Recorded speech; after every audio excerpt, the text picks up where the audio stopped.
Missing persons के रहनुमाओं को शुक्रिया जिन्होंने आल पार्टी कॉन्फ्रेंस का इनकाद किया। मामा कदीर ने बहुत ही एक तफसीली बयान में इंसानी हकूक़ की पामाली के दिन पर एक रिपोर्ट पेश की। हम देखते हैं कि एक तरफ रियासती बयानिया है और एक तरफ मजलूम का बयानिया है। रियासती बयानिया ये कहता है कि बलूचिस्तान एक पुरअमन इलाका है। रियासती बयानिया ये कहता है कि बलूचिस्तान सरसब्ज़ व शादाब है। रियासती बयानिया ये कहता है कि बलूचिस्तान के लोग मेहमान नवाज है, गोश्तखोर है, उनके लिए बलूचिस्तान की तारीफ बस यहाँ तक महदूद है।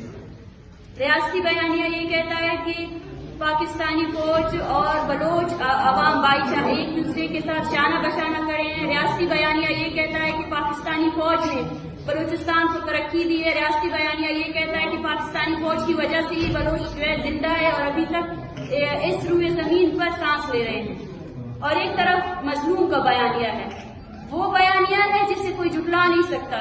ये वो हकीकत है जिसे कभी भी कोई जुटला नहीं सकता। रियासत अपनी तमाम मशीनरी को इस्तेमाल करके भी बलूचिस्तान में होने वाले उसके जो इंसानी हकूक़ की खिलाफ वर्जियां हैं उसको छुपा नहीं सकती है। मजलूम का बयानिया ये है कि उसकी जमीन जल रही है, बलूचिस्तान जल रहा है। बलूचिस्तान में लोग अपनी बका की जद्दोजहद लड़ रहे हैं। बलूचिस्तान में लोगों को जिंदगी जीने का हक नहीं है। बलूचिस्तान में नौजवानों के ख्वाब टार्चर सेलों में जला दिए जाते हैं। बलूचिस्तान वो इलाका है जहाँ शीरख्वार बच्चों को उनकी माओ की गोद से निकालकर माओ को दहशतगर्द करार दिया जाता है। ये है मजलूम का बयानिया।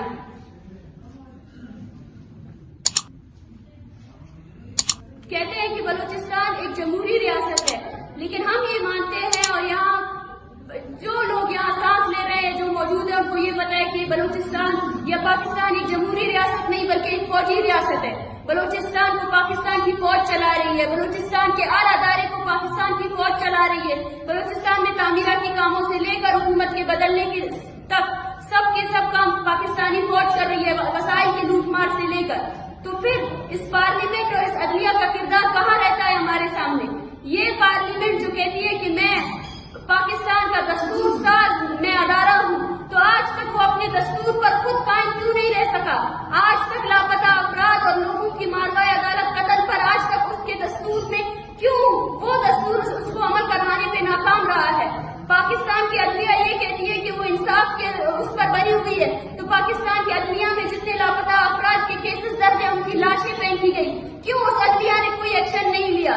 पाकिस्तान की वो अदलिया जो कमीशन पे कमीशन बनाकर उसके सरबराह बनते हैं और उन्हीं लिस्ट में से जब लोगों को मसलशुदा लाशें फेंकी जाती है तो वही अदलिया खामोश क्यों हो जाती है? ये है पाकिस्तान और उसके अदारे। हाज़रीन,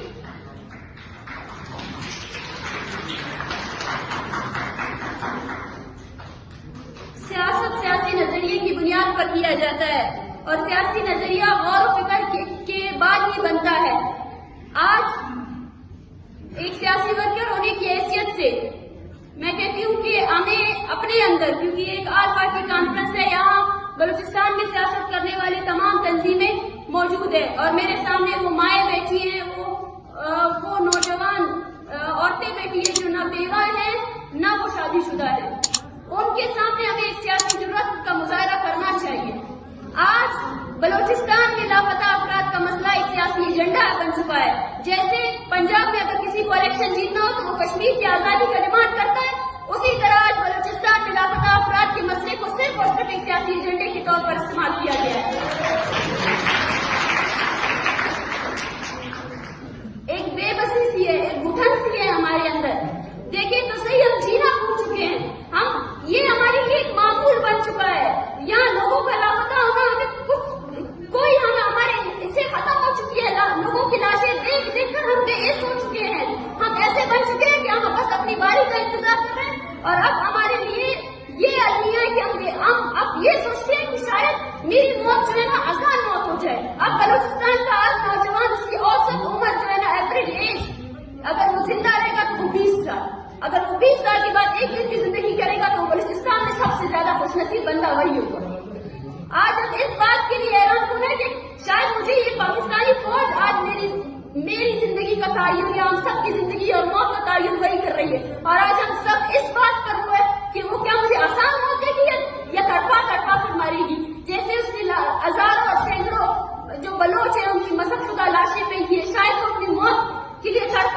تبھی انہوں نے اس کو مارا ہوگا. تو یہ جیسے فینن کہتا ہے, جیسے سورت خان مری اپنے تمام جتنے انہوں نے رائٹنگس کی ہے انہوں نے یہی کہا ہے کہ ہمیں کولابریٹرز کو پہچاننا چاہیے. اگر آپ کی پارلیمنٹ, آپ کی عدلیہ میں بلوچستان کے مسئلے کا حل نہیں ہے, انسانی حقوق کی جو پامالیاں ہو رہی ہیں اس کا حل نہیں ہے, تو آپ اب تک کیوں ریفارمسٹ ہونے کا دعویٰ لیے پھرتے ہیں؟ آئیں اور عمل کریں. کب تک سیاسی بیانات تک اپنے آپ کو محدود کریں گے؟ کب تک ان ماؤں کے جذباتوں کے ساتھ کھیلتے رہیں گے؟ مت دینے حوصلے, مت دینے حوصلے. ایک ماں جو انتظار میں اپنے بیٹے کی لائف کی انتظار کرنے دے اسے. آپ کے کنڈیشنز, آپ کے لیے جو آپ کر رہے ہیں اس سے ان کے حوصلے پست ہو رہے ہیں. اور یہ ایک جھوٹ کی سیاست ہے, یہ ایک مینپولیٹو سیاست ہے. ہمیں اس کو روکنا چاہیے. آج انسانی حقوق کا عالمی دن ہے. ہم جب بھی سیاست میں ہیں ہم نے ہمیشہ ایک بینر یا ایک نعرہ ہمیشہ ہمارا یہی رہا ہے کہ یونائٹڈ نیشنز ہمیں انصاف دو, یو این نے ہمیں انصاف دو. پچھلے مہینے جب ہم کسی وقت میں شرکت ہوئے جہاں یونائٹڈ نیشن کے ساؤتھ ایشیا کے ایڈ اور یونائٹڈ نیشن کے پاکستان کے ایڈ انفورس ڈس اپیئرنس کے, وہ وہاں موجود تھے. ان کے ساتھ بات چیت کرتے ہوئے میں نے ان سے صرف ایک سوال پوچھا کہ جب سعودی عرب میں ایک صحافی قتل ہوتا ہے تو پورا یو این سعودی پر سنکشنز لگانے پر کہا جاتا ہے, لیکن بلوچستان میں ایسا کوئی دن, ایسا کوئی مہینہ, ایسا کوئی سیکنڈ نہیں گزرتا جب لوگوں کی لاشیں نہ گری ہوں. تو وہاں یو این کیوں خاموش رہتی ہے؟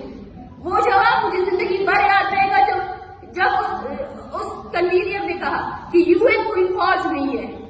یو این کی کوئی فوج نہیں ہے کہ وہ جا کر کسی کی فوج کو ظلم کرنے سے روک سکے. یو این صرف اور صرف ان سے ریکویسٹ کر سکتا ہے. آج جو ریاست جمہوری ہونے کا دعویٰ کر رہی ہے میں ان سے پوچھتی ہوں کہ 2010 سے لے کر آج 2022 تک کیوں یو این کے ورکنگ جو گروپ ہے انفورس ڈس اپیئرنس کو ان کو آنے کی اجازت نہیں دی گئی؟ یو این کی اوقات یہ ہے کہ اس کا ورکنگ گروپ ریکویسٹ بھیجتا ہے پاکستان کو, بھائی تمہارے بلوچستان میں جو تمہارا صوبہ ہے وہاں جبری گمشدگی کے کیسز رپورٹ ہو رہے ہیں, مجھے اجازت دو کہ میں آؤں. جب ایک ادارہ اجازت کے بغیر آپ کے صوبے میں آ نہیں سکتا ہے تو وہ کیوں آپ کو انصاف دے گا؟ کیوں ہم لوگ اس خام خیالی میں ابھی تک کہ کوئی دوسرا آ کر ہمیں اس ظلم سے نجات دلا سکتا ہے؟ اس ظلم سے نجات تب ہو سکتا ہے جب ہم سب لوگ اپنی آنکھیں کھولیں, اپنی باری کا انتظار نہ کریں اور عمل کی طرف جائیں. میں اس پر کوئی لمبی چوڑی تقریر نہیں کروں گی. کسی کو بھی یہ کہنے کی کوئی ضرورت نہیں ہے کہ بلوچستان کو کون مان رہا ہے اور بلوچستان میں انسانی حقوق کی پامالیاں کس حد تک ہے.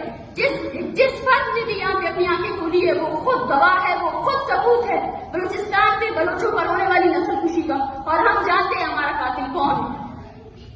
تو ہمارے لیے بس میں یہی کہوں گی کہ اگر بلوچستان جل رہا ہے تو بلوچ ماؤں کی جو آنسو ہے وہ ایک دن سیلاب بن کر ان کی سلطنتوں کو اجاڑ دیں گے. ایک شعر ہے اداشات کا, ارواح چیاں ڈاں سرازر تک جہاں کرن تئی گوشو منی گنگت زبان تو چو بدل زرتے زمینے منتا بے باورے منچو زمینے جم بہانی کہرے نیتا پیداوارا توپا سداران کب تگے کوٹو کلاتا گلے مم پکتی میرا ماتے